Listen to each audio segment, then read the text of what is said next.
She stood in a room full of the most dangerous men in Chicago, crime bosses, corrupt politicians, and cold-blooded killers, while her husband pointed at her like she was furniture and said, "Beg me to stay married to you, or walk out that door." Every man in that room expected her to cry, to plead, to fall apart. Instead, Vivian Hartwell set down her champagne glass, walked upstairs without a word, packed 2 suitcases, placed divorce papers on the dining table, and left. What nobody in that room knew, what even Roman DeLuca himself didn't know, was that she had been ready for that moment for 4 years. Drop a like and comment your city below so I can see how far this story has traveled. Now, let's begin. The night it happened, the temperature outside had dropped to 12 degrees, and the wind coming off Lake Michigan cut through wool coats like it had something personal to prove.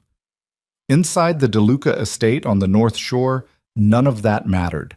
The house was warm with candlelight and expensive bourbon and the kind of laughter that only exists when powerful men feel completely safe. Roman DeLuca had thrown the party for no particular reason, which was the most dangerous kind of party he threw.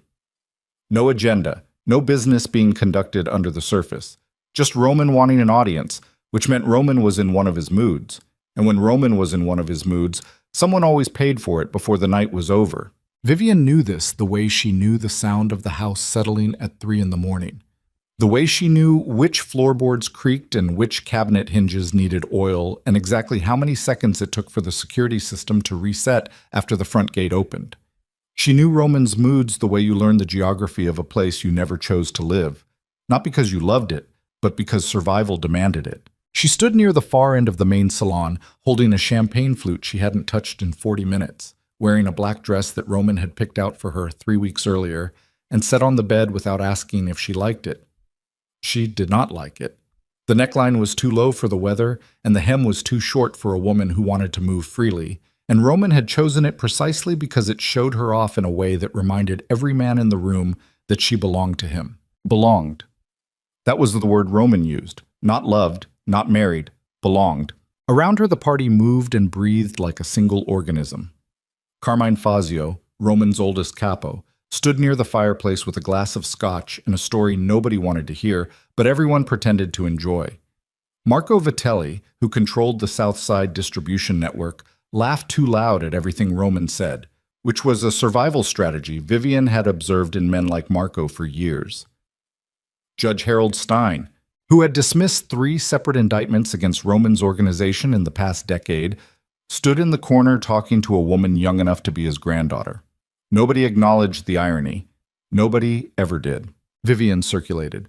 She smiled at the right moments and laughed at the right moments and refilled her champagne glass at the right intervals so it looked like she was drinking when she wasn't. She had learned early in the marriage that a clear head in a room full of drunk, powerful men was the closest thing to invisibility a woman could achieve. Roman caught her eye from across the room and something shifted in his face. Not anger, not exactly. It was subtler than anger and more dangerous. The particular satisfaction of a man who has decided he's going to perform tonight and has just selected his prop. He raised his voice over the crowd noise. "Gentlemen, gentlemen, let me tell you something about my wife." The room quieted the way rooms quieted when Roman spoke. Not because people wanted to listen, because they understood that not listening was a form of disrespect. And disrespect around Roman DeLuca had consequences that outlasted the evening. Vivian did not move. She held her champagne glass and watched him with an expression she had spent years perfecting. Attentive, pleasant, slightly deferential. The expression of a woman who had made peace with her circumstances. It was the best performance of her life, and she had been giving it every single day for 4 years. "My wife," Roman said, walking toward her slowly, "is the most helpless human being I have ever known." He smiled as he said it, which made it land like a joke rather than an insult, and several men in the room chuckled. "I mean this sincerely. Vivian wouldn't survive a week without me." He spread his hands like he was delivering evidence to a jury. "She doesn't pay bills. She doesn't manage accounts. She doesn't know who fixes the plumbing or who handles the cars or how the household staff gets paid. She lives in this house like it's a hotel, and I'm the management." He reached her and put his hand on the small of her back, the possessive weight of it familiar and practiced. "Isn't that right, sweetheart?" The room waited. Vivian smiled. "You take such good care of everything, Roman." The men laughed. Roman laughed loudest. He squeezed her back and moved away, satisfied, and Vivian took a small sip of champagne that she didn't taste and thought about the 3 properties she currently held under a Delaware LLC that Roman's name had never appeared anywhere near. That was a Tuesday in February. By the following Saturday, Roman had escalated. The second party was smaller, 12 people instead of 40. An inner circle dinner in the formal dining room, which was worse in some ways because there was no crowd to disappear into. The table sat everyone at close range, and Roman had placed Vivian directly across from him so he could see her face all evening, which meant he was already thinking about the evening as a performance, and she was already thinking about how to survive it. The dinner was excellent. Roman's chef, a Sicilian man named Paolo, who had worked for the De Luca family for 11 years, produced a lamb course that silenced the table. The wine was a 2004 Barolo that Carmine Fazio actually wept over, briefly, before catching himself and pretending it was dust in his eye. For 40 minutes, the table was occupied with food and drink and the specific pleasure of men who had everything they wanted consuming more of it. Then Roman set down his fork and looked at Vivian across the table. "Tell me something," he said. "If I cut off your accounts tomorrow, what would you do?" The table went still. Not the comfortable quiet of people enjoying food, the particular stillness of people bracing for something. Vivian looked at him steadily. "I suppose I'd ask you why." "That's not what I'm asking. I'm asking what you would do, practically. Where would you go? How would you eat? How would you pay for anything?" He reached for his wine glass with the ease of a man asking about the weather. "I'm genuinely curious." Vivian set her fork down. She kept her voice even and her hands still. "I imagine I'd figure something out." Roman made a sound that wasn't quite a laugh. "She'd figure something out." He looked around the table, inviting everyone into the joke. "This woman has never written a check in her life. She's never negotiated a contract or managed a property or run a single thing that required her to understand how money actually works." He looked back at her, and his eyes were flat and very direct. "You'd be on your sister's couch inside a week. You know that." Nobody at the table spoke. Marco Vitelli studied his lamb. Judge Stein looked at the centerpiece. Carmine Fazio, who had known Vivian longer than most people in the room and occasionally demonstrated something close to human decency, looked briefly uncomfortable before his expression settled back into its usual blankness. Vivian picked up her fork. "The lamb is extraordinary tonight, Paolo," she said toward the kitchen doorway. Roman's jaw tightened fractionally. She had redirected the conversation, which he had not given her permission to do, and they both knew it. But making an issue of it now would expose the control underneath the joke, and Roman was too smart for that. He picked up his own fork. The table resumed. That night, after the guests had gone, Roman found her in the sitting room off the master bedroom. She was reading a novel, nothing significant, and he stood in the doorway for a moment with his suit jacket off and his sleeves rolled up and the look on his face that meant the evening wasn't finished yet. "You embarrassed me," he said. Vivian turned a page. "I complimented the chef. You redirected, in front of my people." He came into the room and sat in the chair across from her. "Don't do that again." She looked up from her book. "All right." He watched her for a long moment. "You think you're very composed." "I think Paolo makes exceptional lamb." Roman almost smiled. It was the closest they came, some nights, to something that resembled affection, this particular friction, the way she deflected and he pressed, and neither of them ever quite said what they were actually saying. Early in the marriage, she had believed it was a form of intimacy. She understood now that it was a form of control dressed in the clothes of wit. "I want you at the Marchetti dinner next Friday," he said. "Black dress? The one with the—" He gestured vaguely at his collarbone. "The Valentino." "Yes." "All right." He stood. He looked at her book briefly, with the vague contempt he reserved for anything that occupied her attention without his involvement. Then he left. Vivian listened to his footsteps move down the hallway. She listened to the sound of the bedroom door closing. She sat with her book in her hands and did not read a single word for the next 7 minutes while she waited for the pulse in her temples to settle. Then she set the book on the side table, reached under the cushion of the chair she was sitting in, and pulled out her phone. A separate phone. a phone Roman didn't know existed, registered to a name that wasn't hers, that connected to a cellular account paid through a prepaid arrangement that ran through a business account that ran through a holding company that had no visible connection to anything in Roman DeLuca's world. She opened an encrypted messaging application and typed a short message to a contact listed only as H Friday night. He'll be at the Marchetti dinner until at least midnight. I need 3 hours. The reply came in under 2 minutes. Confirmed. Office will be clear. She deleted the thread, powered down the phone, and placed it back under the cushion. Then she picked up her novel and found her page and read until her hands were completely steady. Her name before Roman was Vivian Claire Hartwell, and she had not always been the woman in the black dress holding a champagne glass she didn't drink from. There had been a version of her, not distant, only a decade back, who had been sharp and ambitious and genuinely interested in the mechanics of how businesses worked, how money moved, how power consolidated and dispersed. She had a degree in business administration from Northwestern and 2 years working at a mid-sized consulting firm before Roman DeLuca had walked into a fundraiser for a children's hospital and decided that she was exactly what his life was missing. He had been compelling. She needed to be honest with herself about that even now. Roman at 34 had possessed a quality that was difficult to name. Not exactly charisma, though he had that too, but something more specific, a certainty. He moved through rooms as though the rooms had been arranged for his arrival, and in the early months he had directed all of that certainty toward her, which felt, at 28, like being chosen by gravity itself. She had known what he was, or she had known enough. The DeLuca name was not obscure in Chicago's particular social ecosystem, and the kind of money Roman moved through the world didn't come from real estate development, which was the answer he gave at parties. She had told herself that she could navigate it.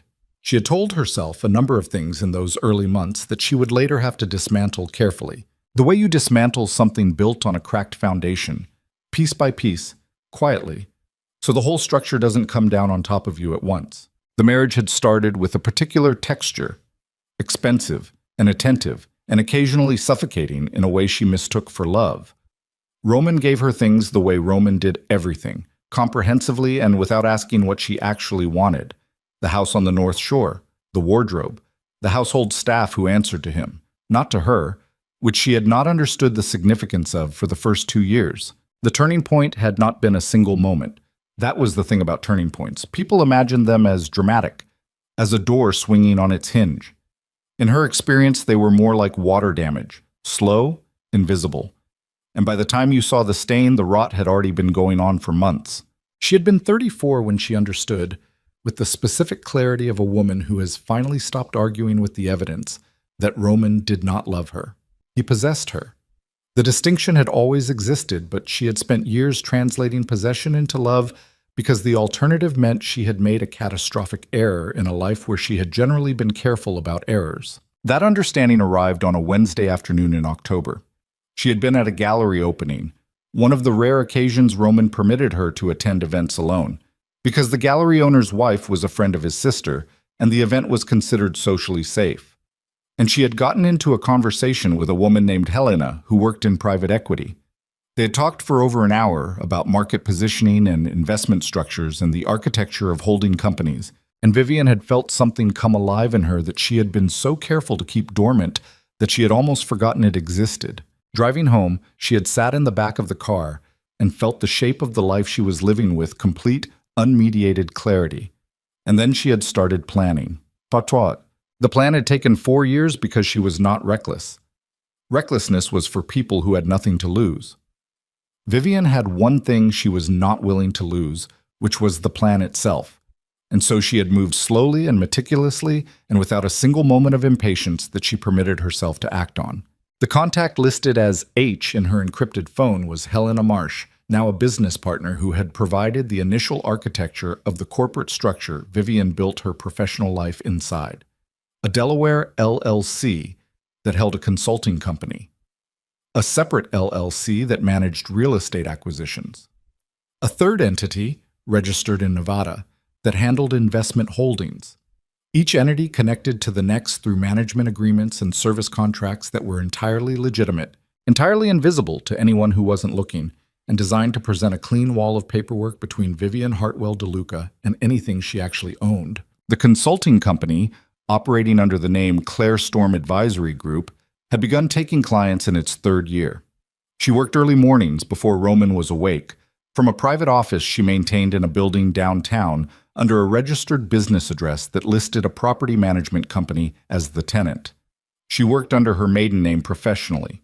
She wore different clothes to the office than she wore in Roman's world. She had built, with extraordinary care, a person who existed in parallel to the person Roman saw every day and who had almost nothing in common with the woman in the black dress at the North Shore dinners. Claire Storm's revenue in its second year of operation had been $340,000. In its third year, $890,000.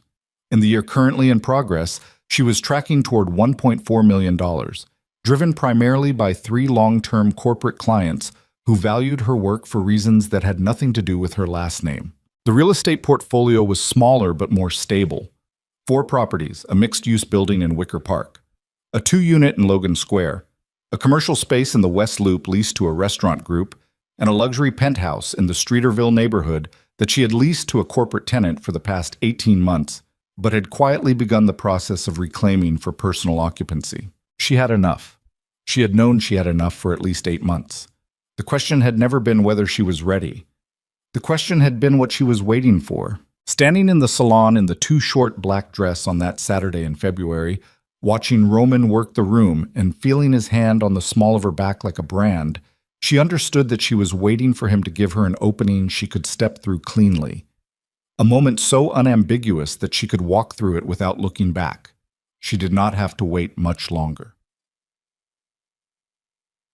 The party where it happened was Roman's semi-annual gathering, a tradition the organization maintained twice a year, spring and fall, that functioned simultaneously as a social event and a subtle demonstration of hierarchy.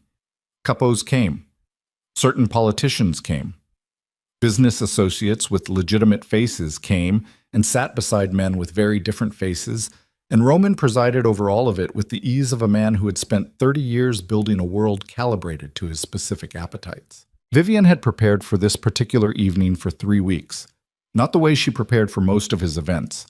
The dress selection and the conversations to avoid and the exits to maintain awareness of. She had prepared in a different way, in the Streeterville office, in the hours between 4 and 6 in the morning when the city was still dark, and Roman was still sleeping, and the life she had built existed without interference. She had moved the penthouse tenants out 2 weeks prior, citing a planned renovation. The space was hers now, available, furnished with a basic collection of pieces she had purchased and stored. She had transferred certain files from her office to a secure cloud location.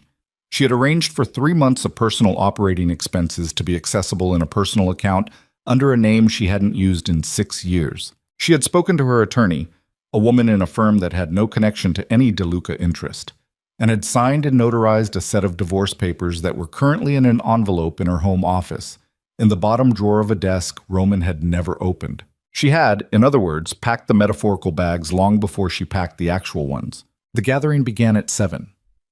By 9, the room was at its fullest and warmest and most relaxed, the particular looseness of a group of powerful people who believed themselves completely secure. Vivian moved through it all with the skill of someone who had been practicing invisibility for years. She spoke when spoken to.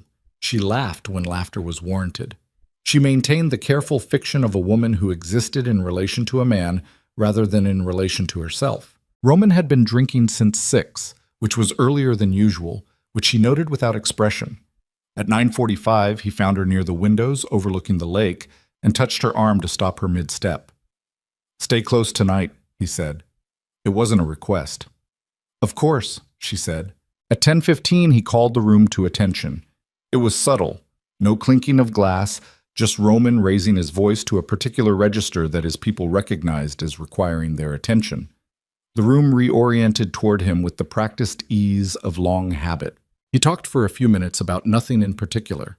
A business development he was pleased about, a trip he was planning, the quality of the bourbon which he credited to a contact who was present and who acknowledged the compliment with the correct degree of modesty. Then he looked across the room at Vivian, and she saw the calculation in his eyes, even at that distance. and she understood that this was the moment he had been building toward all evening. "I want to try something," Roman said, still addressing the room but watching her. "An experiment." He moved through the gathered crowd until he stood at the room's center. "My wife and I have been together for 10 years, married for 9. He paused. 9 years is a long time to be with someone. The room was quiet. "I'm going to ask her something tonight," Roman said, "in front of all of you." He looked at her directly now. "Vivian, come here." She crossed the room. She held her champagne glass because setting it down would have looked like preparation for something, and she was not ready to show him that yet. She stopped 2 feet from him, close enough that the conversation would be heard by everyone in the room, far enough that she could see his whole face. "Here's what I've decided," Roman said. His voice was pleasant. He had the tone of a man announcing something reasonable. "I've decided I don't want to be married anymore." He paused. "Not to someone who contributes nothing, not to someone who takes everything I provide and gives nothing in return except," he gestured vaguely at her, "presence, decorative presence." He looked around the room briefly, taking in his audience. "So here's what's going to happen, right now, in front of everyone here." He looked back at her. "You're going to beg me to stay married to you, make a case, tell me why I should keep you, or," he nodded toward the front door, "you walk out that door, and we're done." The room was completely still. Vivian looked at him. She looked at him for a long moment, long enough that several people in the room shifted with discomfort, uncertain what was about to happen. She looked at him the way she had looked at the life she was living from the back of a car on an October afternoon 6 years ago, with complete, unmediated clarity. She set her champagne glass down on the side table to her left. "I'll need a few minutes," she said. Roman blinked. "For what?" "To get my things." She walked upstairs. Her feet on the marble staircase made a sound that echoed slightly in the silent house. She did not hurry. She walked at a pace she found comfortable, which was not slow and was not rushed, and she did not look back. The master bedroom was quiet and unchanged. She went to the closet and pulled out 2 suitcases, a large one and a carry-on, that she had packed and repacked mentally so many times that the physical action took 11 minutes. She chose practically. She chose things that were hers before the marriage, things she had purchased with her own money, things Roman had never touched. She left the Valentino.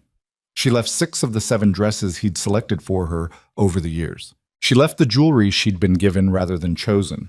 She took the 1 ring she'd bought herself, a simple white gold band she wore on her right hand, which Roman had always considered insignificant. She zipped the cases. She straightened. She went to the home office and opened the bottom drawer of the desk and took out the envelope. She carried her 2 suitcases and her envelope downstairs. The party guests were exactly where she'd left them. Nobody had moved, she noticed, as if the room had been in suspension the whole time she was upstairs. Roman stood in the center of the salon with an expression she had never seen on his face before, which was the expression of a man who has reached for something he expected to be there and found empty air. She set the suitcases by the front door. She walked to the dining table and placed the envelope on the polished wood surface. She picked up her coat from the coat room by the entrance. She opened the front door. The wind off the lake came through immediately, 12 degrees of it, honest and cold and entirely indifferent. She did not look at Roman. She did not look at the room. She walked out. The door closed behind her with a sound that was not a slam. It was quiet. Final. The sound of something that had been holding on for a very long time simply letting go. Outside, the night was clear and punishing and completely her own. She put on her coat as she walked to the car she had arranged 3 days earlier. Not a car Roman owned, not a car any of his people knew. And she got in and set her 2 suitcases on the back seat beside her and told the driver the address. The address of the penthouse in Streeterville. The penthouse she owned. The life she had built while Roman was busy believing she had none. The car pulled away from the North Shore estate, and Vivian Hartwell did not look through the rear window. There was nothing back there she needed to see. Everything she was moving toward was ahead of her, in the dark, waiting to be illuminated. What she did not know, what she could not have known in the clean certainty of that departure, was that Roman DeLuca would not react the way she had prepared for him to react. She had anticipated rage. She had prepared for legal maneuvers and financial obstruction, and the particular aggression of a powerful man who believed he was being robbed of something that belonged to him. She had not prepared for the phone call that would come at 2:47 in the morning from a number she didn't recognize. She had not prepared for the 3 words the voice on the other end would say before the line went dead. She had not prepared for what those 3 words would mean about the 4 years she'd spent building her escape. And who else, it turned out, had been watching. The phone call came at 2:47 in the morning. Vivian was still awake. She had not expected to sleep. Not on the first night, not in a bed she had never slept in before, in a penthouse that smelled of fresh paint and the particular emptiness of a space that had been recently vacated. She was sitting at the kitchen island in her coat, still wearing it, with a glass of water she hadn't touched, and her real phone face up on the counter and the other phone, the encrypted one, in her jacket pocket pressing against her ribs. The call came on the regular phone. The number was a 312 area code she didn't recognize. She picked up on the second ring. 3 words, delivered in a voice she didn't know, flat and unhurried and completely without effect. They found Helena. Then the line went dead. Vivian set the phone down on the counter. She looked at the water glass. She looked at the dark windows and the city lights below them and the black expanse of the lake beyond. She sat with what she had just heard, the way you sit with a piece of information that changes the geometry of everything around it. Still, careful, not allowing the implications to move faster than she could track them. Helena Marsh was not supposed to be findable. That had been the first condition of their working relationship, established at the beginning and maintained with the same rigor Vivian applied to everything in the structure she had built. Helena operated through a separate professional identity. She had no visible connection to Claire Storm or to any of the LLCs or to Vivian Hartwell DeLuca. She was by design a wall. If someone had found Helena, it meant the wall had a crack. And if the wall had a crack, the question was not whether Roman knew. The question was how much he knew and how long he had known it and what he intended to do with the information. Vivian picked up the encrypted phone. She typed a single message to Helena's number. "Are you safe?" No question mark. She had learned from Helena that question marks in written communication created a register of uncertainty that was sometimes better avoided. The reply took 4 minutes, which was 3 minutes and 45 seconds longer than Helena's usual response time. "Yes, we need to talk, not on this line." Vivian stared at that for a moment. Then she put both phones in her coat pocket and went to the window and looked at Chicago for a long time, without thinking about anything specific, which was what she did when she needed her mind to work without the interference of her own anxiety. By 4 in the morning, she had a list. Roman DeLuca did not sleep the night Vivian left. He stood in the dining room for a long time after the last guest had gone, looking at the envelope on the table. He didn't open it immediately. He stood with his jacket off and his shirt untucked and a glass of bourbon that he periodically raised to his mouth without drinking from. And he looked at the envelope the way he looked at things he was trying to understand without the benefit of having expected them. Carmine Fazio was the last to leave, which was not an accident. Carmine had been with the DeLuca family since Roman's father ran the organization, and he had a quality that was rare in Roman's world, the ability to be present without filling silence with words. He stood near the doorway and waited until Roman acknowledged him. "Go home, Carmine." "You sure?" "I said go home." Carmine looked at the envelope on the table. He looked at Roman. His expression did not change in any visible way, but something moved behind his eyes that Roman recognized from decades of reading that particular face. "Don't," Roman said. "I'm not saying anything." "You're thinking it loud enough." Carmine put on his coat. "Call me in the morning.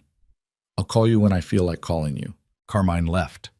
Roman heard the front door close and the security system register the departure, and the silence of the house settle around him like something with physical weight. He opened the envelope at midnight. The divorce papers were thorough. He could see that without reading them closely, the kind of thorough that meant someone had been working on this for a long time with a very good attorney, which meant Vivian had an attorney Roman didn't know about, which meant she had been having conversations Roman didn't know about, which meant the performance he had been watching for years was exactly that. He sat down at the dining table with the papers in front of him and his bourbon untouched. He thought about the dinner 2 weeks ago, the way she had redirected the conversation about her helplessness with a comment about the lamb. He had read it as deflection, which it was. What he had not read was what was underneath the deflection. Not fear, not wounded pride, but the completely composed response of a woman who could afford to let him talk, because nothing he said actually threatened her. He picked up his phone and called Mickey Doyle, who ran his investigative operations and answered at any hour without complaint, which was why Roman paid him what he paid him. "I need you to look into something," Roman said when Mickey picked up. "Tonight? Now." The meeting with Helena happened 4 days later, not in Chicago. Helena had insisted on that, a short drive to a hotel conference room in Evanston, a space reserved under a business name that neither of them used for anything else. Helena arrived first and was sitting at the table with a laptop open and a coffee going cold when Vivian walked in. Helena Marsh was 51, with short silver hair and the unhurried manner of someone who had spent decades operating in spaces where panic was both common and useless. She had built and sold 2 companies before pivoting to the work she did now, private financial architecture for people who needed complexity and discretion in equal measure. She and Vivian had worked together for 4 years, and in that time had spoken on the phone perhaps 40 times. They communicated better in writing. Vivian sat down across from her. "Tell me," Vivian said. Helena turned the laptop to face her. On the screen was a photograph, grainy, taken from a distance, through the window of what appeared to be Helena's office building, of Helena at her desk. "That was taken 8 days ago," Helena said. "I found it because I found the person who took it. He was not careful about his email." Vivian looked at the photograph. "DeLuca." "Almost certainly. The operative is a man named Doyle. He works investigative for several organized crime-adjacent clients in the Chicago area. He's used by at least 3 organizations I'm aware of." "What does Doyle know?" "He knows I exist. He knows I have a professional relationship with an entity called Claire Storm Advisory Group." Helena picked up her coffee, looked at it, set it back down. "He does not yet know the ownership structure of Claire Storm. That connection is still clean." "Yet," Vivian said. "Yet," Helena agreed. Vivian looked at the photograph again. 8 days ago meant Roman had begun investigating before the party, before the divorce papers, which meant the performance at the party, the public humiliation, the ultimatum, had not been spontaneous. Roman had already been digging. The party had been a test of a different kind than she had understood it to be in the moment. "He was checking," Vivian said, mostly to herself. "Checking what?" "Whether I knew he was looking." She sat back. "He wanted to see how I'd react, whether I'd panic, whether I'd make a move that showed him something." Helena considered this. "And instead you walked out, which tells him nothing about what I have, only that I was ready to leave. That's still a significant reveal." "I know." They sat with that for a moment. Outside, traffic moved on the street below, and someone in an adjacent room laughed at something, and the ordinary world continued its ordinary operations around them. "The question," Helena said, "is how long before Doyle finds the Claire Storm connection? How long do you estimate? If he's competent and has access to the right databases, 2 weeks, maybe 3. Can we move anything before then? Some things. Not all of it. Moving too fast creates its own visibility." Vivian nodded. She looked at her hands on the table. They were still, which she was conscious of maintaining. "There's something else," Helena said. Vivian looked up. "The person who called you the night you left, the 312 number." Helena hesitated, which was unusual for her. "That wasn't someone from my network." The room felt different suddenly. Not dangerous exactly, but altered. "Then who was it?" Vivian said. "I don't know. I've been trying to trace it. The number routes through a forwarding service and then dead ends at a prepaid account that was activated and discarded within 24 hours of your call." She looked at Vivian directly. "Someone knew my name. Someone knew to call you. Someone knew you'd left that night and had a phone number for you that isn't in any system I'm aware of. Someone inside Roman's organization. Possibly, or someone who watches Roman's organization." Helena paused. "There's a third possibility." "Someone who's been watching me," Vivian said. Helena said nothing, which was confirmation of a kind. Roman called her on the 5th day. She was at the Claire Storm office. The real one, not the registered address. the actual working space on the 14th floor of a building in the West Loop that she had occupied for 3 years without incident. She was on a call with one of her corporate clients when Roman's name appeared on her personal phone screen, and she experienced the specific sensation of two worlds colliding that she had spent 4 years trying to prevent. She finished her client call. She sat for a moment, then she called him back. He picked up before the first ring completed. "Where are you?" he said. Not a question.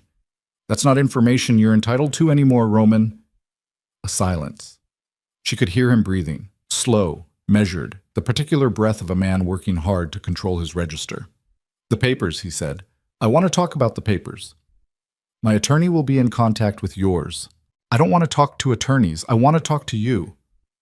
"Roman, one meeting. That's all I'm asking." She looked at her office, the clean desk, the framed photographs she had chosen herself, the city visible through the window on terms entirely her own. "I'll think about it," she said. "That's not—" "I said I'll think about it." She paused. "Don't call this number again without going through my attorney first." She hung up. Her hands, she noticed, were not entirely still. The meeting she did not agree to happened anyway, in a manner she had not anticipated. 12 days after she left, Vivian walked out of a lunch meeting in the Loop and found Carmine Fazio standing beside her car. Not a threatening posture. He was leaning against the passenger side with his hands in his coat pockets and his collar up against the March wind, and he looked tired in a way she associated with men who were managing situations that were exhausting them. She stopped. She assessed the street. Crowded, public, midday. She walked toward him. "Carmine." "Vivian." He nodded at her. "You look well." "What do you want?" He exhaled, fog in the cold air. "He's going to find it," he said. "Whatever you've built. Doyle is good and Roman is motivated and he's going to find it." She looked at him without expression. "Is that a threat?" "No." He seemed genuinely tired of the word. "It's information. There's a difference. I know you know the difference." "Why are you telling me?" He looked at the street for a moment. A cab pushed through an intersection. Somewhere above them, a window unit rattled in the cold. "Because I've known you for 9 years, he said, "and because—" He stopped, seemed to reconsider the word he'd been about to use. "Because whatever you did it quiet. You did it careful. You didn't hurt anyone." He looked at her. "Roman's going to treat it like you robbed him. I want you to know that." "I know that. He's already talking about the prenuptial." She had expected this. The prenuptial agreement from their marriage was substantial and had been drafted entirely by Roman's attorneys, which was to say, it had been drafted entirely in Roman's interest. It would make the divorce expensive and slow and visible in ways she had tried to plan for. "Let him," she said. Carmine studied her. "You're not worried." "I didn't say that." "You look like someone who's not worried." She looked at him directly. "Carmine, why are you actually here?" He was quiet for a moment. The wind moved between them. "He asked me to find you," he said. "He doesn't know that I found you. When I go back, I'm going to tell him I couldn't." She processed that. "Why?" "Because I'm tired," he said, with a flatness that sounded entirely genuine. "I'm 63 years old, and I'm tired of watching him treat people like furniture and then act surprised when the furniture leaves." He pulled his coat tighter. "That's all I have for you. Just the warning." He pushed off the car and walked away from her down the sidewalk, his shoulders set against the cold, and she watched him go until he turned a corner and was gone. She stood beside her car for a moment with the information settling around her. Roman knew she had something. Doyle was getting close. Someone unknown had warned her about Helena. And now Carmine Fazio, who had been with the DeLuca family for 30 years, was quietly breaking rank in a way that was small enough to be deniable and significant enough to matter. The structure she had built was still intact, but the ground it was standing on was less stable than it had been 2 weeks ago. She got in her car. She needed to make 3 calls, and she needed to make them in the right order, and she needed to think clearly while she made them. She was reaching for her phone when it buzzed in her hand. A message on the encrypted line. Not Helena's number, not any number she recognized. 4 words this time. Doyle found the LLC. She stared at the screen. The LLC. if they meant what she thought they meant, was the Nevada holding entity, the investment portfolio. Not Claire Storm, not the real estate, but the investments, which were the largest single concentration of her net worth outside the consulting business. Her thumb hovered over the screen. Another message arrived before she could respond. Roman sees everything tomorrow morning. You have tonight. She put the phone down on the passenger seat. She looked through the windshield at the street in front of her, at the ordinary Thursday afternoon moving past without awareness of what was collapsing inside the car. One night.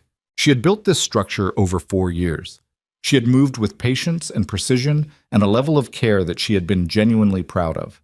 And now she had one night to decide how much of it she could protect and how much she was willing to sacrifice, and what it meant that someone inside Roman's operation, or close enough to it to have access to Doyle's findings, was feeding her information in real time, because that was the thing she could not ignore any longer. Someone was helping her, and she had absolutely no idea. She had absolutely no idea who was helping her, and that was the most dangerous part of all. Vivian sat in the parked car for 90 seconds. She counted them, deliberately, because 90 seconds of stillness was what she allowed herself before action became mandatory. Then she picked up the encrypted phone and typed a single message back to the unknown number. Who are you? No reply came. She waited 3 minutes. Nothing. The number, she already suspected, was another prepaid that would be dead within the hour. She started the car. The Nevada LLC held approximately $2.3 million in a diversified investment portfolio that had been accumulating quietly for 2.5 years. If Roman's investigator had found it, and if Roman was going to have that information by morning, she had somewhere between 8 and 14 hours to execute a series of financial maneuvers that her attorney had outlined 18 months ago as a contingency, a sequence of transfers and liquidations designed to move assets into structures with an additional layer of separation before any legal hold could be placed. The problem was that her attorney needed to initiate those moves, and her attorney was a woman named Sandra Osei, who worked out of a firm in River North, and who, as of 6 o'clock on a Thursday evening, was not answering her office line. Vivian called Helena. Helena picked up in one ring, which meant she had been waiting. I know, Helena said before Vivian spoke. How long have you known? I found out 40 minutes ago. I've been trying to reach you. I was with a client. A pause. Can we move the Nevada holdings tonight? Some of it. The liquid positions, yes. The fund investments have lockup periods. We can't touch those without triggering reporting requirements that will make everything worse. How much can we protect? A brief silence while Helena calculated. Maybe 60%, if Sandra can get the paperwork filed before 9 a.m. tomorrow. After that, the window closes. I can't reach Sandra. I know. I have a number for her personal cell. I'll handle it. Another pause, shorter. Vivian, there's something else. The way Helena said it, the particular weight she put on the word else, made Vivian's hands tighten on the steering wheel. Tell me. The person who found the LLC, Doyle, he didn't find it through the corporate registry. The ownership chain is too clean for that. Someone gave him a specific document. Helena's voice was careful and precise in the way it got when she was delivering information she did not want to deliver. A document that should exist in exactly 3 places. My files, Sandra's files, and yours. The street outside the windshield looked exactly as it had 30 seconds ago. The same afternoon light, the same pedestrians, the same ordinary Thursday. Say it, Vivian said. Someone with access to one of those 3 locations gave Doyle a direct route to the Nevada entity. This wasn't investigative work. This was a handoff. Vivian sat with that. It wasn't you, Vivian said. Not a question. No. It wasn't me. No, Helena said again, quietly. The implication sat between them on the line like something with its own weight. I need to call you back, Vivian said. She hung up. She pulled back onto the street. She drove without a destination for 4 blocks, then pulled over again because driving without focus was a way of making herself feel like she was doing something when what she actually needed was to think. Sandra Osei had been her attorney for 3 years. Sandra had been recommended by Helena. Sandra's firm had no connection to Roman's world. Vivian had verified that independently before their first meeting, running background through a research service she paid for out of a cash account. Sandra was meticulous and careful and had never given Vivian any reason for doubt. But Sandra had the document. Sandra had the ownership structure laid out in her client files. And someone had given Mickey Doyle a direct route to the Nevada LLC. Vivian picked up her regular phone and opened her contacts and stared at Sandra Osei's name for a long moment. Then she put the phone back down. If Sandra had been compromised, voluntarily or otherwise, calling her now would accomplish nothing except alerting whoever was on the other side that Vivian knew. She needed to think about this differently. She needed to think about who benefited. She went to the Clarestorm office because it was the one space she was certain was secure. She had swept it herself, twice in the past month, a skill she had learned from a retired federal investigator she'd hired 2 years ago under the pretense of a security consultation. She went in through the building's side entrance, took the stairs instead of the elevator, and let herself into the darkened office without turning on the overhead lights. She sat at her desk in the light from the city outside and opened her laptop. She spent the next 2 hours doing what she had always done when a problem exceeded the boundaries of her prepared responses. She mapped it. Not on paper. In her head, with the kind of precision that had always been her actual strongest quality, the thing Roman had systematically worked to make invisible because a wife with a functional analytical mind was a wife who could see through things. Facts. Doyle received a document. The document existed in 3 locations. Helena was clean, she herself was clean, which left Sandra.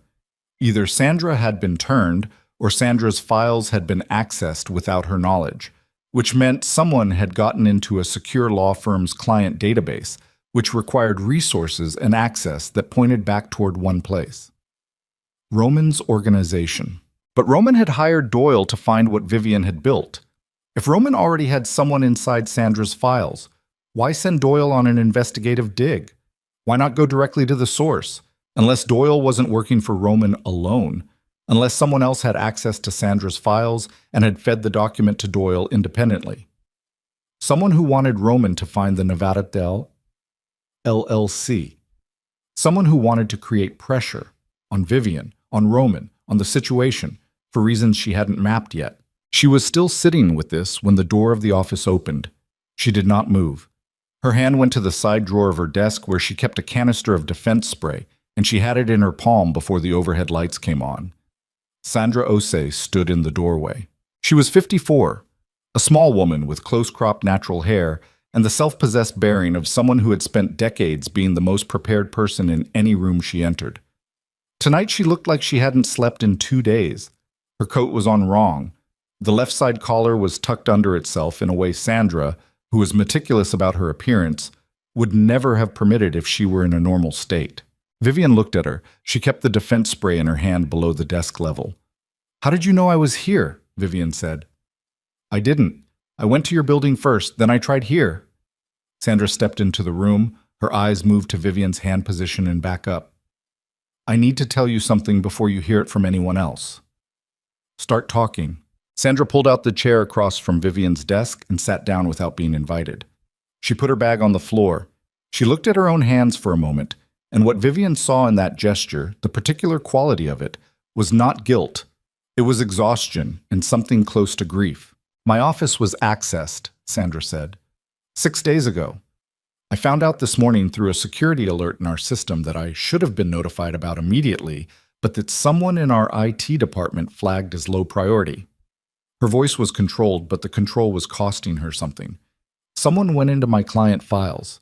I don't know how they got in. I have the firm's cybersecurity team working on it right now. Vivian looked at her steadily. What was taken? The Nevada entity documentation, the ownership structure memorandum, the asset schedule. Everything Doyle needed. Sandra looked up sharply. You know about Doyle. I know about Doyle. A silence moved through the room. Below the windows, the city ran its usual nighttime operations, indifferent and enormous. This wasn't me, Vivian, Sandra said. I know it wasn't you. What? Something shifted in Sandra's posture. Not relief, exactly. More like the specific release of a person who has been carrying a weight and has just been told they can set it down temporarily. But it came from your office, Vivian said, which means someone wanted it to look like it came from inside my own network. Yes, someone who knew about our working relationship and knew the file existed and had the technical capacity to access a law firm's secure system. Vivian set the defense spray on the desk where Sandra could see it, deliberately, and then set her hands flat on either side of her laptop. Who in Roman's organization has that capacity? Sandra shook her head. I don't know his organization. Think about the technical piece. Bypassing a law firm's security infrastructure. That's not a standard private investigator capability. That's specialized. Forensics suggests it was accessed through a vulnerability in our external client portal. Someone who knew the architecture. Sandra paused. Or someone who had help from someone who knew it. Vivian thought about that. She thought about the unknown number, the prepaid phones, the pattern of information arriving precisely timed, precisely targeted, from a source with detailed knowledge of Roman's investigative activities, and now, apparently, the technical resources to penetrate secured systems. Whoever broke into your system also warned me, Vivian said. They told me Doyle had found the LLC before Roman knew the results. They gave me tonight. Sandra stared at her. Why would someone do both? That, Vivian said, is the question I haven't answered yet. She got the answer at 11:47 that night, and it was worse than anything she had prepared for. She was back at the penthouse. Helena had confirmed that Sandra had executed the emergency transfers. 61% of the Nevada portfolio moved into a new structure before the close of business. The paperwork filed and time-stamped. It wasn't everything, but it was survivable. The Clarestorm revenue was untouched. The real estate was untouched. She had lost ground, but not the war. She was sitting at the kitchen island again, same spot as the night she'd left Roman, and she was allowing herself to feel something close to controlled relief when the intercom from the building lobby buzzed. She looked at the intercom panel. The penthouse was not listed under her name. The building staff knew her as the property owner's representative. No one was supposed to know this address. She pressed the intercom. Who is it? The voice that came back was one she recognized immediately, and the recognition hit her with a physical quality, something that moved through her chest and down into her stomach and left a cold trace behind it. It's James, the voice said. James Hartwell. Vivian, please. I need to come up. Her brother. She stood at the intercom for 3 full seconds, then she pressed the door release. James Hartwell was 35, 3 years younger than Vivian, and they had not spoken in 14 months. The last conversation had ended badly. Not with anger, which would have been easier, but with the quiet, devastating acknowledgement that they had been moving in different directions for long enough that the distance between them was no longer temporary. James had a gambling problem that had been in various stages of management and relapse for the past 7 years. Roman had lent him money twice during the marriage, significant amounts, the kind that created obligation rather than dissolving it. Vivian had paid one of those debts herself, out of her own Clarestorm funds, without James knowing the source. She had not told James about any of what she'd built. She had not told anyone in her family. They were not part of the structure because the structure required clean edges. And James, whom she loved with the specific exhausting love of someone who has watched a person they care about repeatedly destroy what's good in their own life, was not a clean edge. He came off the elevator looking like the 14 months had been longer than that. Thinner. The particular thinness of someone who has been under sustained stress and has lost the ability to eat properly. His coat was good, too good for how he'd been living, which she noted automatically. And his eyes, when they found her in the penthouse doorway, had the quality of a person who has arrived at the end of a very long road and is not sure what they're going to find there. How do you know this address? She said. He stopped in the hallway. He didn't try to come closer. I need to tell you something. How do you know this address, James? He looked at her for a moment. His jaw moved. I've known it for 4 months. The cold trace in her chest spread. Say the rest of it, she said. He came inside because she moved back from the doorway, not because she wanted him to, but because having this conversation in a hallway was worse. He stood in her kitchen and looked at the space the way people look at spaces when they're buying time to find the beginning of something they don't know how to say. Roman came to me, he said, 8 months ago. She was still, completely still. He knew about my situation, the debts, James stopped, started again. He said he wasn't going to collect on what I owed him, that he was going to forgive the debt and put money on top of it, a significant amount. His voice was even and terrible. All I had to do was get close to you again, find out what you were doing, report back. The kitchen was very quiet. You reported back, Vivian said. His voice broke briefly, and he steadied it. Not everything. I swear to you, not everything. I didn't give him the Clarestorm information. I didn't tell him about Helena, but the Nevada entity. He stopped. I found a document in your personal files. When you left your laptop open at Mom's birthday in September, I photographed it. I didn't know what I was giving him. I didn't understand what it meant. Vivian looked at her brother. She looked at the coat that was too good for how he'd been living. She felt something move through her that was not anger. Anger was too simple for this, too clean. What she felt was the particular quality of a betrayal that has come from the direction you never defended because you never believed it would come from there. You, she said, are the anonymous number. Something moved across his face. I'm trying to fix it. You've been warning me. Since the night you left, yes. I didn't know he was going to use it the way he did. I thought he was just trying to understand what you'd been doing. I didn't think... He pressed his hands flat on the kitchen counter. I've been trying to slow it down. To give you time. The cybersecurity breach at Sandra's office. That was me giving Doyle a trail that led there instead of to Clarestorm. I was trying to buy you time to move the Nevada assets. She processed this. The cybersecurity breach hadn't been Roman's doing.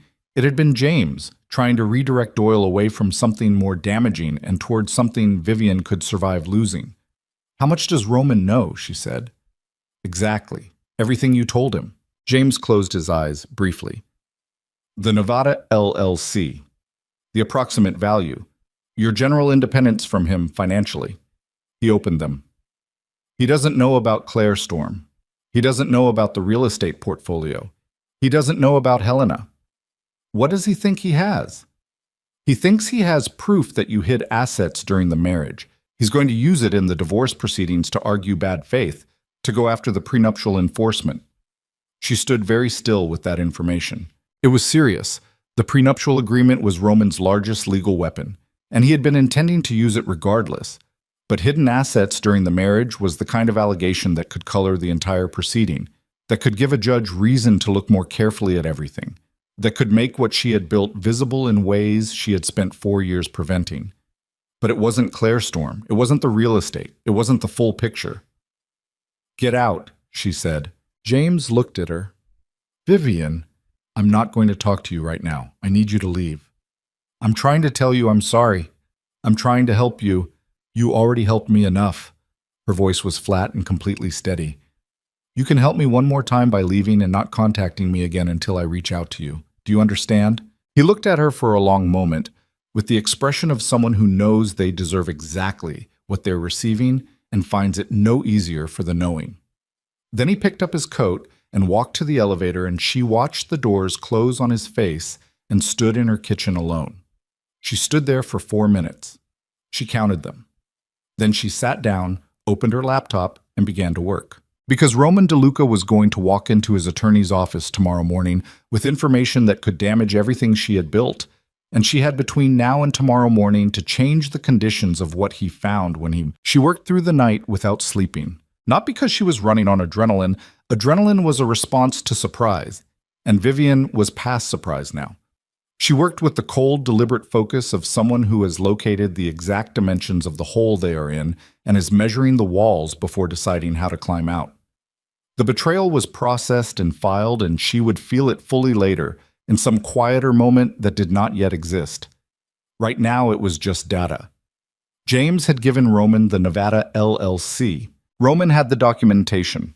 Roman's attorney would receive it in the morning. She had 6 hours.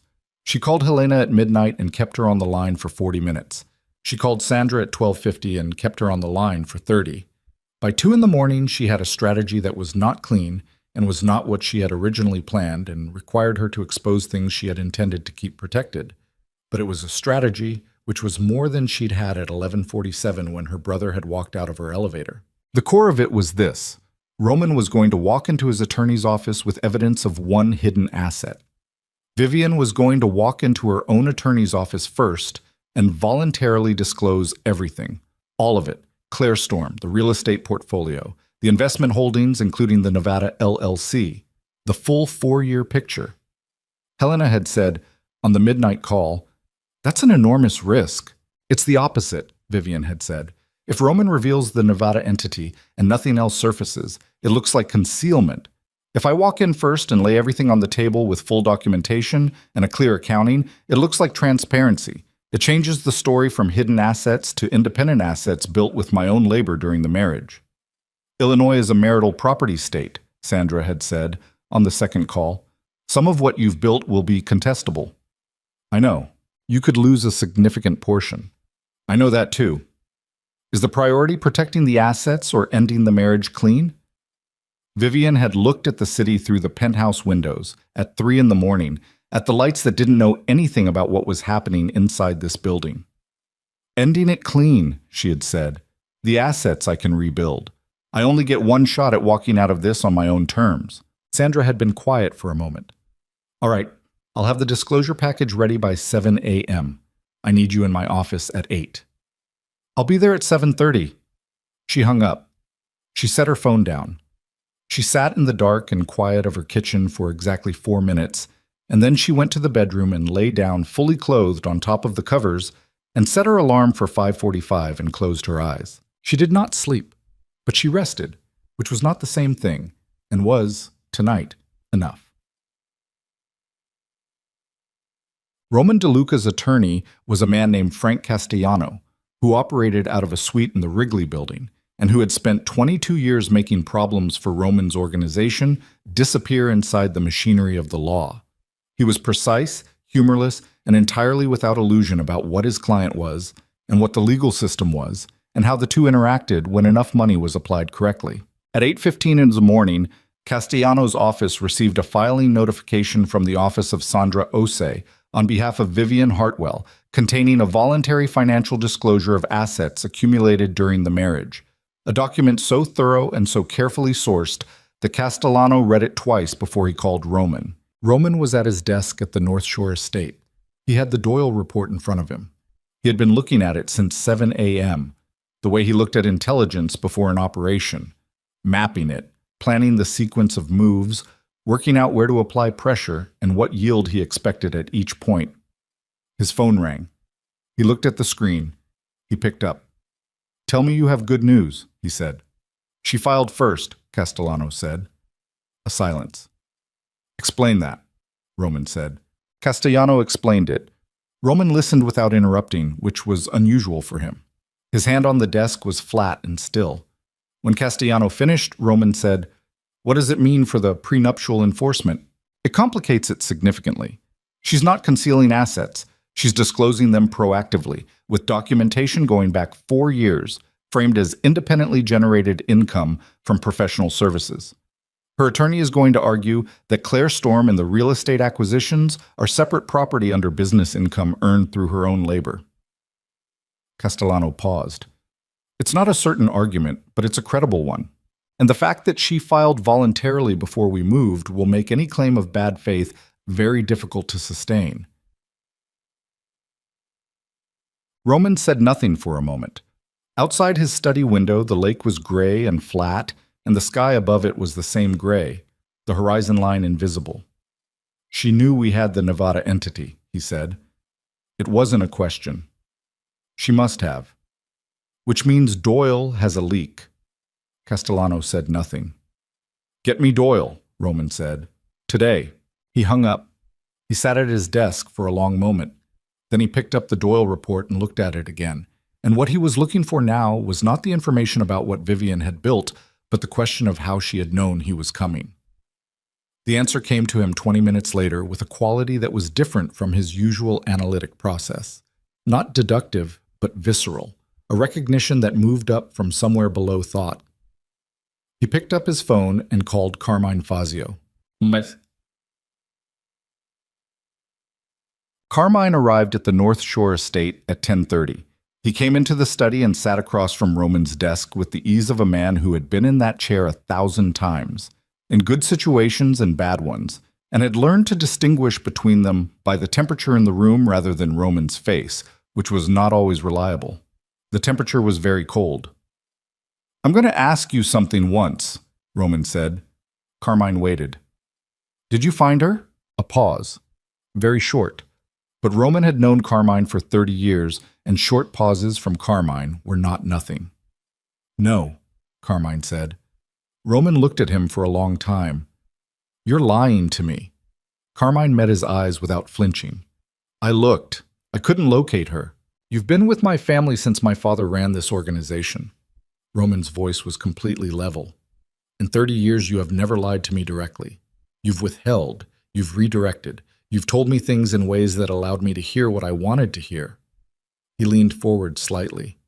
But you have never looked me in the face and said something you knew to be false, until right now. Carmine's expression did not change, but the stillness in him had a different quality now. Not the stillness of a man with nothing to hide, but the stillness of a man who has decided what he will and will not say, and has made that decision fully. Roman, don't. Roman stood up. He came around the desk and stood near the window with his back to Carmine, looking at the gray lake. His voice, when he spoke again, was quieter and more controlled and therefore more dangerous. She filed a full disclosure this morning. She got ahead of Doyle's report. She knew we were coming. He turned. Someone warned her, and you are the only person outside my attorney and Mickey Doyle who knew the investigation was active and had any reason to... He stopped. Why? Carmine looked at his hands. Then he looked up. Because she didn't do anything wrong, he said. She built something, on her own, quietly, without hurting anyone. He paused. And you were going to use it to destroy her. The room was very still. She's my wife, Roman said. She was your wife, Carmine said. And you treated her like a prop for 9 years. And when she had the spine to leave, your first instinct was to find something to hit her with. He looked at Roman directly. I've done a lot of things for this family. I'll account for all of them, but not that. What Roman did in this 5 seconds that followed was something only Carmine in that room could have read accurately. A sequence of micro-expressions moving across a face that was usually locked down, each one lasting less than a second before the next replaced it. Fury. Then something under the fury that was more complicated. Then the specific quality of a man who has heard something true that he is not ready to process and is choosing, consciously, to bypass it in favor of something he can act on. You're done, Roman said. Carmine nodded slowly, as if he had expected this, as if perhaps he had been expecting it for some time. He stood, picked up his coat from the arm of the chair. I know, he said. He walked to the study door and paused there. For what it's worth, whatever you think you're winning here, you're not winning. He left. Roman stood at the window. His reflection in the glass was dim and incomplete, the lake ghost behind it. He stood there for 7 minutes by the clock on his desk, and then he picked up his phone and called Mickey Doyle. Seat. The meeting between Roman and Vivian was not the meeting Roman called for. He had called Sandra Osei's office at 11 a.m. demanding a sit-down with Vivian directly. Sandra had responded, through proper channels, that her client was not available for direct contact outside of formal legal proceedings. Roman had called 3 more times. The third call had been transferred back to Sandra's paralegal and had ended with Roman saying something that would technically qualify as actionable if anyone chose to pursue it. Vivian knew about all 3 calls. Sandra relayed them with the specific calm of a woman who had stopped being surprised by powerful men's reactions to the word no approximately 20 years ago. The actual meeting happened because Roman showed up. At 2:15 in the afternoon, Vivian walked out of Sandra's office building into the cold March air and found a black SUV parked directly in front of the entrance with Roman leaning against the passenger side. No driver visible. No security detail in immediate sight. Just Roman in a coat that probably cost more than most people's monthly rent, with his hands in his pockets and his jaw set and his eyes on her from the moment she pushed through the door. She stopped. The street was active. A Tuesday afternoon in the Loop. Pedestrian traffic moving in both directions. A construction crew audible half a block south, the ordinary noise of a city that did not know or care what was about to happen on this particular square of sidewalk. She walked toward him. He said nothing until she was close enough that the conversation wouldn't carry to anyone passing. You filed first, he said. Yes. You knew Doyle had the Nevada entity. She didn't answer that. His jaw moved. James. She kept her face still. She would deal with the fact that he'd just confirmed James was his source later, in private, where the feeling of it wouldn't be visible to Roman. It doesn't matter how I knew, she said. What matters is the filing is on record. Your attorney is going to argue independent property. My attorney is going to argue marital asset concealment. He looked at her with something that was not quite anger, more focused than anger, the look of a man running scenarios. We're going to be in litigation for 18 months. Probably. Is that what you want?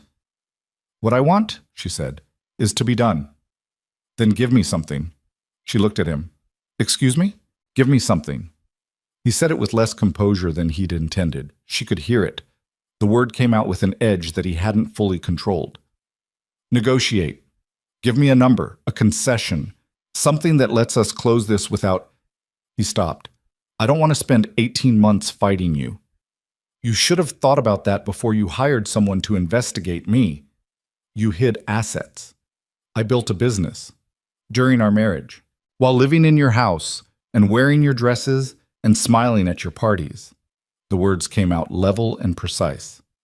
While being told in front of your associates that I wouldn't survive a week without you. While being treated like a decoration for 9 years. Yes, Roman. While all of that was happening, I also built a business. Something moved across his face that she hadn't expected. Not anger, not the cold calculation she was prepared for. Something less controlled and more human that was there for less than 2 seconds before he closed it down. How long? He said. How long were you planning to leave? 4 years. He absorbed that. She watched him absorb it. The specific quality of a man being told that something he believed was present was in fact already gone for longer than he can account for. And you stayed, he said. 4 years, knowing you were leaving. I stayed until I was ready. Ready? He almost said something else. She watched him stop it. His hands came out of his pockets and he turned away from her briefly, toward the traffic, and she saw the muscles in his jaw working. Then he turned back. The penthouse. Streeterville. You leased it a year ago. She said nothing. You were always going to walk out that door, he said. The night of the party. It didn't matter what I did. What you did, she said carefully, mattered a great deal. It always mattered. I would have preferred a different outcome. She held his eyes.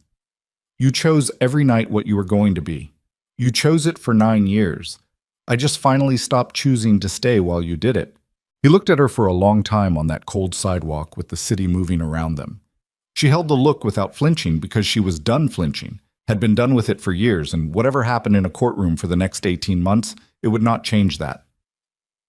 My attorney, he said finally, is going to go after Claire Storm. She felt it, a tightening in her chest, involuntary, the physical response to a real threat. Claire Storm was the thing. The 4 years of early mornings and encrypted phones and building something real under Roman's roof while Roman slept. If Roman's attorneys successfully argued Claire Storm was a marital asset, the company's revenues and valuation would enter the proceedings, and the number would be significant. Let him, she said. The same 2 words she'd said to Carmine on the sidewalk 2 weeks ago. She said them now with less certainty than she'd had then, and she kept that off her face. Roman read something in her anyway. He was, whatever else he was, not an unobservant man. You're not as calm about that as you want me to think. Call your attorney, she said. He'll call mine. That's how this works now. She moved a step past him. His hand came out and closed around her arm. Not hard, not a grip that would leave a mark, but definite. I had investigators look at your financials, he said, low, close, the voice he used when he wanted something heard only by its target. I know the Nevada number. I don't know the Claire Storm number yet, but Doyle is still working. Whoops. He paused. If you want this to end, give me a number. Today. We close it, we sign, we're done. If you make me go through discovery, I will find every dollar and I will fight for half of every dollar. And you will spend the next 2 years of your life in legal proceedings that will cost you as much as you'd have given me anyway. She looked at his hand on her arm. She looked up at him. Remove your hand, she said. He held for 1 second. 2. Then he let go. She stepped back, she straightened her coat, she looked at him one last time on that sidewalk, and what she felt was not hatred and was not love and was not even grief. It was something colder and cleaner than any of those. The feeling of looking at a chapter that is finished and seeing it accurately for the first time. "See you in court, Roman," she said. She walked back into the building. Her legs were steady. Her breathing was controlled.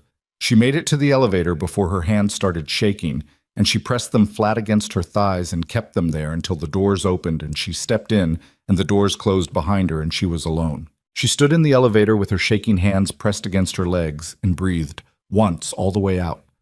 The number Doyle hadn't found yet. The Claire Storm valuation that Roman was now going to hunt with everything he had. 18 months of litigation, the prenuptial enforcement, the discovery process that could expose everything to scrutiny she had not designed it to withstand. It was the worst position she had been in since the night she walked out of that door. Every move had been correct and she was still, somehow, standing in an elevator shaking. The doors opened on Sandra's floor. She walked out. Sandra was in the hallway, already moving toward her, already reading her face. "He threatened discovery on Claire Storm," Vivian said. Sandra's expression settled into the particular focused calm of a woman who has been waiting for a problem to fully arrive so she can address it. "We knew this was possible. He means it. He's going to find the revenue numbers, and he's going to go after them. Then we need to talk about your options." Sandra put a hand briefly on her arm, the first physical contact between them in the years they had worked together, firm and brief and purposeful. "Come inside. We have work to do." Vivian followed her into the office. She sat down. She opened her laptop. And somewhere across the city, in the Loop office where Mickey Doyle was running search queries through financial databases and corporate registry systems, and building the picture of Claire Storm Advisory Group piece by piece, like a man assembling a weapon, his screen populated with a result that made him reach immediately for his phone to call Roman DeLuca. A result that neither Vivian nor Sandra nor Helena had anticipated, because it came not from any database Doyle had access to, but from a source none of them had known was. The source none of them had known was watching was James Hartwell, not the James who had photographed a document on a laptop screen at their mother's birthday dinner. Not the James who had been feeding Roman information for 8 months in exchange for debt relief and clean hands. A different James, Somas, or rather the same James running a different operation, one that had been active for longer than Vivian knew, and that was considerably more dangerous than photographing financial documents. Mickey Doyle had found it in a corporate registry cross-reference that linked James Hartwell's name to a consulting contract with Claire Storm Advisory Group dated 14 months ago. A legitimate contract, legitimately executed for a 3-month engagement in which James had provided market research services. Vivian had hired him during one of their better periods before the 14-month silence, believing the work would be good for him and the separation between his role and the company's ownership structure was sufficient insulation. She had been wrong about the insulation. The contract put James's name adjacent to Claire Storm's in a registered business document. It didn't prove ownership. It didn't prove anything except a professional relationship. But it gave Doyle a human being to pressure. And Mickey Doyle, Roman had always said, was extraordinarily good at pressuring human beings. Doyle called Roman at 4:17 in the afternoon. Roman called his attorney. His attorney called Sandra Osei's office at 4:49 with a motion to compel financial disclosure specifically referencing Claire Storm Advisory Group and citing the Hartwell-Claire Storm contract as the basis for believing undisclosed marital assets existed within the company's structure. Sandra called Vivian at 5:03. Vivian was still in Sandra's conference room. She had been there for 3 hours, working through the asset defense strategy with 2 of Sandra's associates, when Sandra appeared in the doorway with her phone in her hand and an expression that Vivian had not seen on Sandra's face before, which was the expression of a woman who has just received information that changes the terrain of the battle she's been fighting. Sandra told her about the contract. Vivian listened without moving. Then she said, "How long do we have?" "The motion was filed this afternoon. We have 72 hours to respond." "What are our options?" Sandra sat down across from her. She folded her hands on the table and looked at Vivian with the directness that Vivian had valued in her from their first meeting. "Technically, we can challenge the motion on the grounds that a consulting contract doesn't establish ownership. That argument has merit. It could buy us time. She paused. But Roman's attorney will use the discovery process to subpoena Claire Storm's financial records. And once those are in discovery, the 4-year revenue history becomes visible to the proceedings. And then Roman argues it's a marital asset. Yes. And with a sympathetic judge, that argument could succeed for a portion of it. Sandra looked at her hands briefly. The other option is to settle. On what terms? We go back to Roman's attorney with a number, a significant number, enough that Roman feels he's recovered something meaningful, and enough that he agrees to a clean break with no further claims on Claire Storm or any other business entity. Vivian looked at the table, at the papers spread across it, 4 years of careful construction laid out in documents under conference room fluorescence. What number? She said. Sandra told her. Vivian was quiet for a moment. The number was large. It was survivable. Claire Storm's revenue trajectory meant she would recover it within 2 years. But it was large, and more than the dollar amount. It was the principle of it. Giving Roman DeLuca a significant portion of what she had built with 4 years of 4 a.m. mornings and encrypted phones and extraordinary, exhausting care. Let me think, she said. You have 72 hours. I need one. Sandra nodded and left her alone in the conference room with the city going dark outside the windows and the papers in front of her and the specific weight of a decision that did not have a clean answer. She thought about what Carmine had said on the sidewalk. Whatever you think you're winning here, you're not winning. She thought about what Sandra had said on the midnight call. Is the priority protecting the assets or ending the marriage clean? She thought about Roman on the sidewalk outside this building, his hand on her arm, his voice low and direct. See you in court. She thought about the elevator, her hand shaking against her thighs.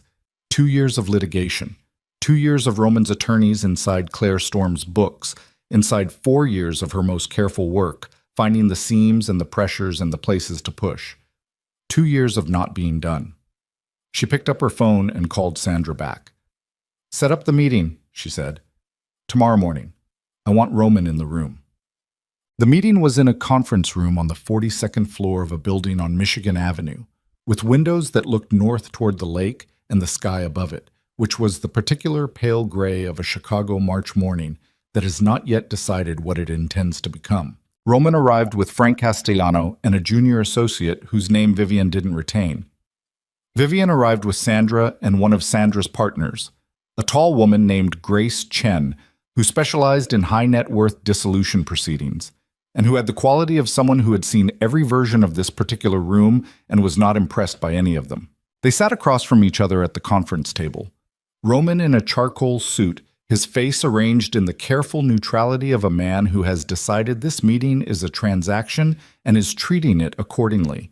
Vivian in a navy blazer she had bought with her own money 3 years ago, her hands flat on the table in front of her, her face doing the thing it had learned to do over 9 years of North Shore parties, present, composed, revealing precisely what she chose to reveal. The attorneys spoke first.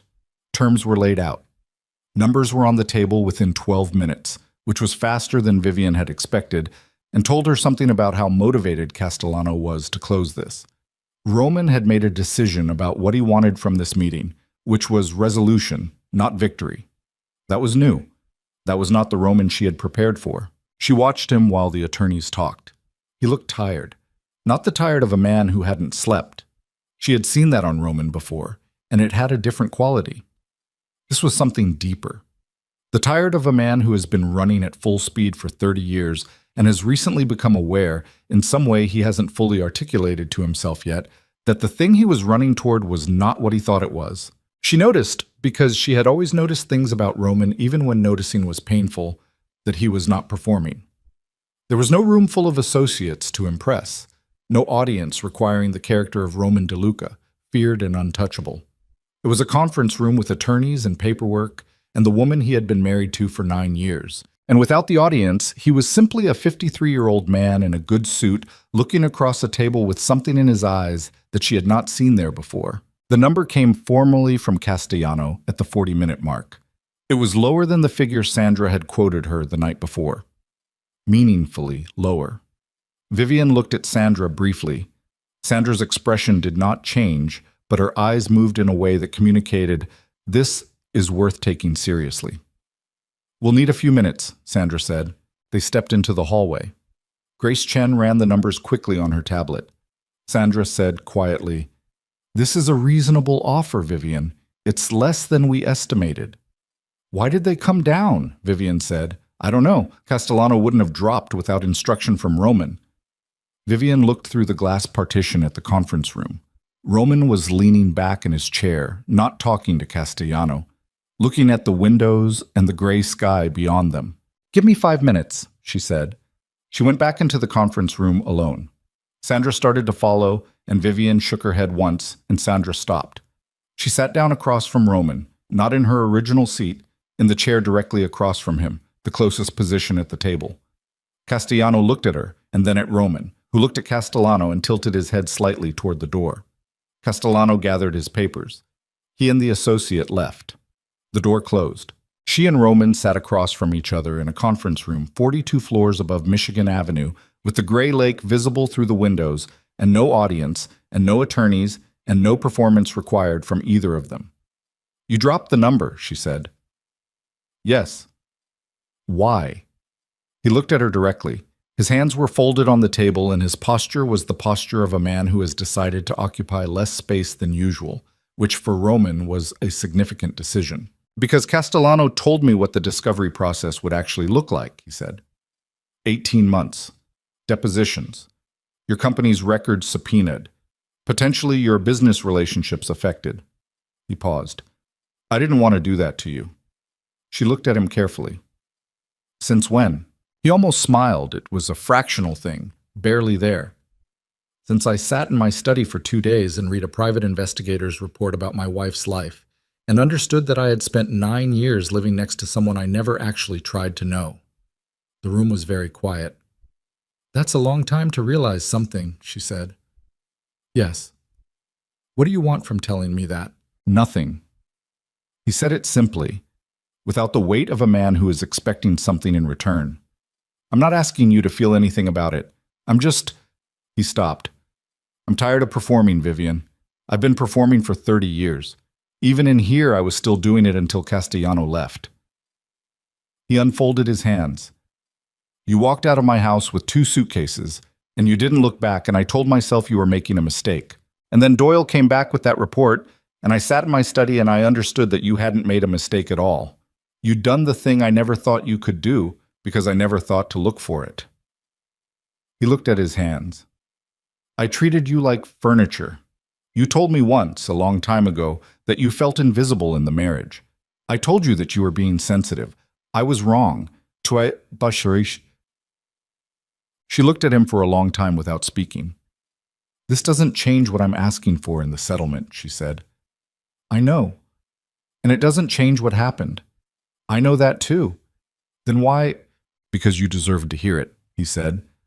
"From me, directly, not through attorneys." He met her eyes. "And because I have been the kind of man who doesn't say things like this, and I'm trying to understand what that's cost me." A pause. "It cost me you. I understand that. I'm not trying to recover it. I just—" He stopped again, seemed to find something. "I needed you to know that I finally understand what I lost, not as a possession, as a person." She sat with that. She sat with the specific feeling of hearing the things she had wanted to hear for years, arriving 9 years too late in a conference room with attorneys waiting in the hallway, which was the way important things often arrived, correctly, completely, at the wrong time and in the wrong place, and unable to change anything that mattered. "I never needed your promises, Roman," she said. Her voice was steady. "I needed your respect. I needed it when it would have made a difference."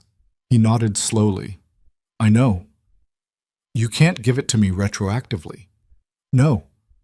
She looked at the window, at the gray sky, at the city below it, where people were living their Tuesday morning lives without awareness of this particular room and what was ending inside it. "I'll take the number," she said, "and I want one additional term. Carmine Fazio." Roman looked at her. "Whatever you did to him after he told you the truth," she said, "undo it. He was loyal to you for 30 years, and he told you one honest thing and you cut him. Fix it." A long moment passed. Roman looked at the table and then at her, and something moved across his face that was recognition. The specific recognition of a man being shown what his own behavior looks like from outside. "All right," he said. She stood. She straightened her jacket. She looked at him one final time across the conference table.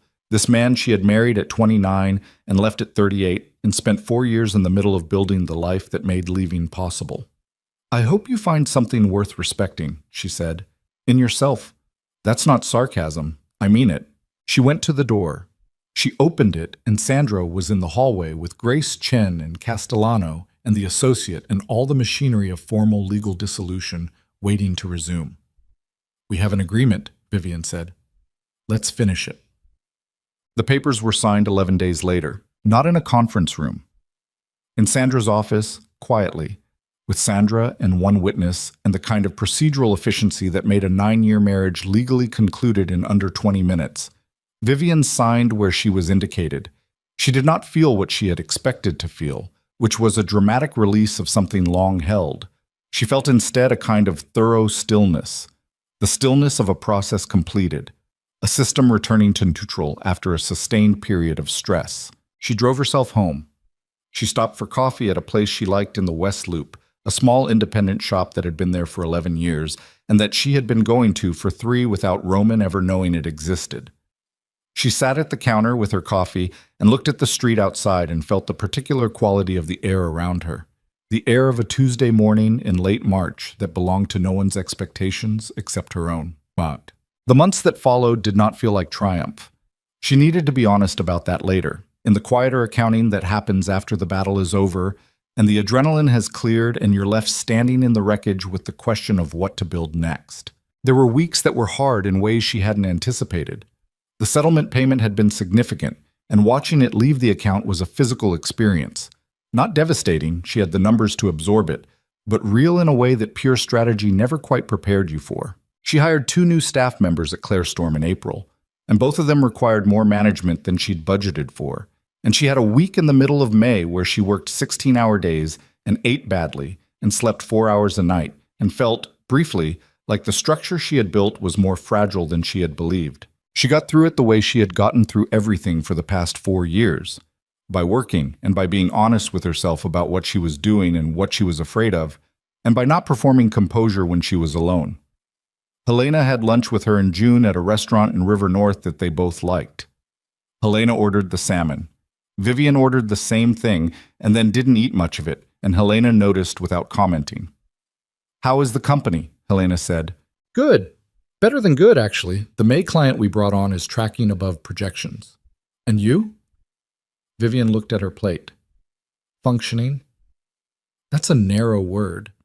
It's an accurate one." She picked up her fork and put it down again. "I thought it would feel different. After. I thought it would feel like—" She stopped. "I don't know what I thought it would feel like." Helena looked at her with the unhurried attention she brought to everything. "You spent 4 years in preparation mode. It becomes its own state of being. When the thing you were preparing for is over, the state doesn't automatically resolve." That sounds clinical. It is clinical. It's also true. Helena reached for her water glass. "Give it time. Not everything has an immediate sensation of arrival." Vivian looked out the window at the June street, at the people moving through summer light, at the ordinary and continuous life of the city that had been here before her marriage and would be here long after the paperwork of it had been filed and forgotten. "I called James," she said. Helena was quiet. "Not to reconcile. Not yet. I called him to tell him I knew what he'd done in full, and that I understood the position he was in, and that I needed time." She paused. "He cried, which I expected, and I felt nothing when he cried, which I did not expect." "That will change," Helena said. "Or it won't. Either outcome is acceptable. He's in a program again, the 3rd one, I think. Do you believe it this time?" "I believe he's trying." She looked at her plate. "That used to be enough for me.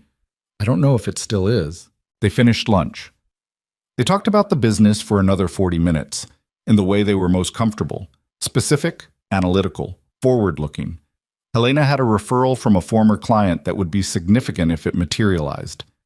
Vivian had been approached about a speaking engagement at a financial conference in September, which she was considering with the particular caution of someone who had spent 4 years in strategic invisibility and was still learning what deliberate visibility felt like. They parted on the sidewalk outside. Helena put on her sunglasses against the June afternoon light. "You did the hard thing," Helena said. "The hardest version of it. You built the thing and you fought for the thing and you paid the price of it." She looked at Vivian directly. "Now let yourself have it." She walked away. Vivian stood on the sidewalk for a moment and let the afternoon sit around her. Imet.